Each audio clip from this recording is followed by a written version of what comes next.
Oke teman-teman, pernah nggak sih kita berhenti sejenak dan berpikir, wudhu yang kita lakukan berkali-kali setiap hari itu udah beneran pas atau belum ya? Seperti yang dicontohkan Nabi? Nah, kali ini kita nggak cuma sekedar belajar cara wudhu, kita akan bedah tuntas secara sistematis dan rinci sifat wudhu Nabi. Ini penting banget, karena ini adalah kunci supaya sholat kita sah dan diterima. Kita mulai dari fondasinya dulu ya, yang paling dasar tapi paling krusial. Hadis dari Imam Muslim ini jelas dan tegas banget. Tidak diterima sholat tanpa bersuci. Ini bukan sekedar saran loh, tapi syarat mutlak. Artinya, mau sekhusyuk apapun kita sholat, kalau wudhunya nggak beres, semuanya bisa jadi, ya sia-sia. Ini titik berangkat kita. Ini dia peta perjalanan kita. Pertama, kita pahami dulu kenapa wudhu jadi syarat sah sholat. Kedua, kita masuk ke intinya, panduan praktis wudhu, langkah demi langkah sesuai sunnah. Ketiga, kita akan ungkap satu doa spesial, yang jadi kunci pembuka gerbang surga. Dan terakhir, kita sempurnakan dengan amalan-amalan tambahan yang pahalanya luar biasa. Oke, bagian pertama, syarat sah sholatmu. Jadi gini, sebelum kita membasahi anggota tubuh kita pakai air, penting banget buat kita membasahi pemahaman kita dulu. Kenapa sih wudhu ini sebegitu pentingnya? Karena ini jembatan pertama kita untuk terkoneksi dengan Allah. Nah, ini dia intinya. Wudhu itu lebih dari sekedar cuci-cuci dadan. Ini adalah sebuah persiapan spiritual. Saat kita membasuh tangan, muka, kaki, kita itu nggak cuma membersihkan debu, tapi kita secara simbolis sedang menyiapkan jiwa kita, memfokuskan hati kita untuk memenuhi syarat utama agar obrolan kita sama Allah di dalam sholat itu diterima. Baik, sekarang kita masuk ke jantung pembahasannya, bagian yang paling praktis, panduan wudhu sesuai sunnah. Kita akan urai satu persatu, berdasarkan dalil yang kuat, biar setiap gerakan kita itu bukan lagi sekedar kebiasaan, tapi benar-benar mencontoh sosok terbaik, Rasulullah SAW. Langkah nomor 1 yang paling fundamental, niat dan basmalah. Ada poin yang penting banget di sini. Niat itu tempatnya di hati teman-teman. Nggak perlu diucapkan, nggak perlu dilafalkan. Cukup kita sadar sepenuhnya di dalam hati, saya berwudu untuk sholat. Titik. Baru setelah niatnya mantap, kita mulai dengan ucapan Bismillah. Langkah kedua, kita bersihkan tangan dan mulut. Kita basuh kedua telapak tangan kita 3 kali. Nah, di sini ada satu sunnah yang sering terlupakan, tapi pahalanya besar, yaitu bersiwak, atau kalau sekarang ya sikat gigi. Ini menunjukkan betapa Islam itu sangat peduli kebersihan sebelum kita menghadap Sang Pencipta. Saking pentingnya, Nabi bahkan bilang, kalau saja tidak memberatkan, beliau akan mewajibkannya loh setiap kali mau wudhu. Sekarang, lihat deh, betapa efisiennya ajaran Nabi. Untuk berkumur dan memasukkan air ke hidung, yang kita kenal sebagai istinsyak, itu ternyata bisa dilakukan dengan satu cidukan air yang sama. Keren kan? Sebagian airnya untuk mulut, sebagian lagi dihirup sedikit ke hidung lalu dibuang. Gerakan ini kita ulangi 3 kali, praktis dan pastinya hemat air. Lanjut, kita basuh wajah sebanyak 3 kali. Pastikan ya, airnya itu merata ke seluruh area wajah. Batasannya dari mana? Dari tempat rambut mulai tumbuh di dahi sampai ke bawah dagu. Terus dari telinga kanan sampai ke telinga kiri. Nah, buat yang punya jenggot, ada sunnah tambahan nih, yaitu menyela-nyela jenggot dengan jari yang basah biar airnya sampai ke kulit. Kita beralih ke kedua tangan.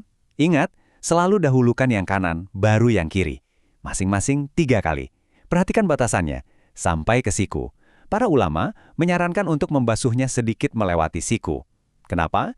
Biar kita 100% yakin gak ada bagian yang kelewat dan semuanya terbasuh dengan sempurna. Dan perintah ini bukan cuma anjuran teman-teman. Ini perintah langsung dari Allah di dalam Al-Quran, surat Al-Ma'idah ayat 6. Ini bukti kalau setiap detail wudhu kita itu punya dasar hukum yang kuat, bukan tradisi buatan manusia. Tapi ini adalah perintah langsung dari Sang Pencipta.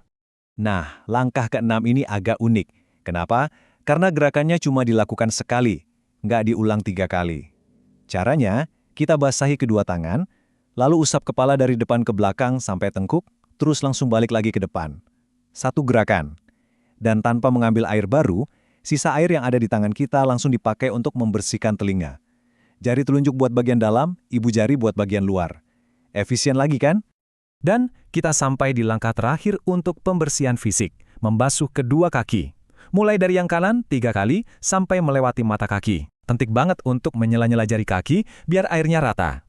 Di sini ada peringatan yang sangat keras dari Nabi soal tumit. Beliau bersabda, celakalah tumit-tumit dari api neraka. Ini ancaman buat orang yang wudhunya buru-buru, sampai tumitnya nggak basah sempurna.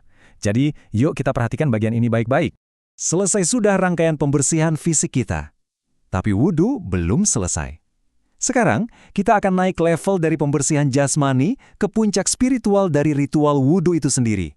Ada sebuah doa singkat yang ganjarannya dijanjikan sebagai kunci pembuka pintu-pintu surga. Ini dia doanya.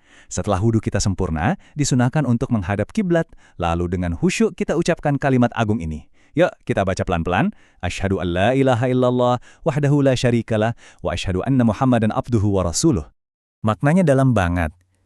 Aku bersaksi bahwa tidak ada Tuhan yang berhak disembah selain Allah semata. Tidak ada sekutu baginya. Dan aku bersaksi bahwa Muhammad adalah hamba dan utusannya. Ini adalah penegasan ulang pondasi iman kita setiap kali kita selesai bersuci. 8.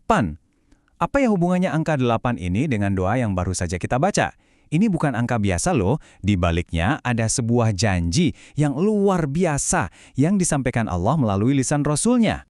Dan inilah janji yang spektakuler itu. Langsung dari hadis riwayat Muslim. Siapapun yang menyempurnakan wudhunya, lalu membaca doa tadi, maka akan dibukakan untuknya 8 pintu surga.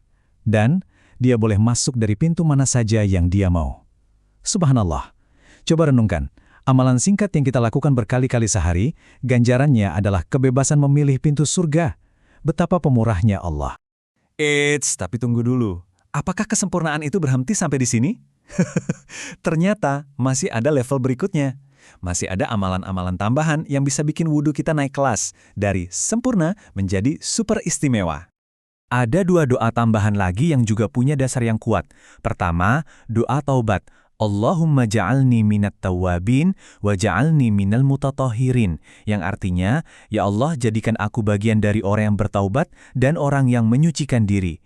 Yang kedua adalah doa kafaratul majlis. Ini seperti bonus pahala yang sayang banget kalau kita lewatkan. Sekarang, saya punya sebuah kisah yang benar-benar menggugah.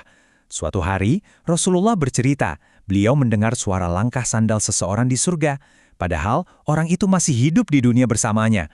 Pertanyaannya, siapa orang ini dan apa amalan rahasianya? Orang itu adalah Bilal bin Rabah, sang muazin kesayangan Rasulullah. Lalu apa rahasianya? Ternyata bukan amalan yang berat-berat. Rahasianya adalah sebuah konsistensi yang luar biasa dalam satu amalan ringan.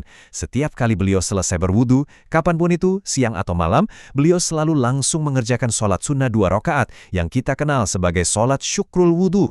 Jadi kesimpulan besarnya adalah ini, wudu itu bukan cuma rutinitas membasahi badan, ini adalah ritual untuk membersihkan jiwa. Nabi mengajarkan kita bahwa setiap tetes air yang jatuh dari anggota wudhu kita itu ikut menggugurkan dosa-dosa kita kecil. Ini adalah proses riset total, pembersihan lahir dan batin sebagai persiapan menghadap raja dari segala raja. Sebagai penutup, mari kita tarik semua ilmu ini menjadi sesuatu yang praktis. Setelah kita bedah semua detailnya, dari niat di hati, cara membasuh yang benar, sampai doa penutup dan amalan penyempurnanya, coba kita tanyakan ke diri kita sendiri dengan jujur. Langkah mana, satu langkah kecil saja, yang akan saya mulai sempurnakan dalam wudhu saya hari ini?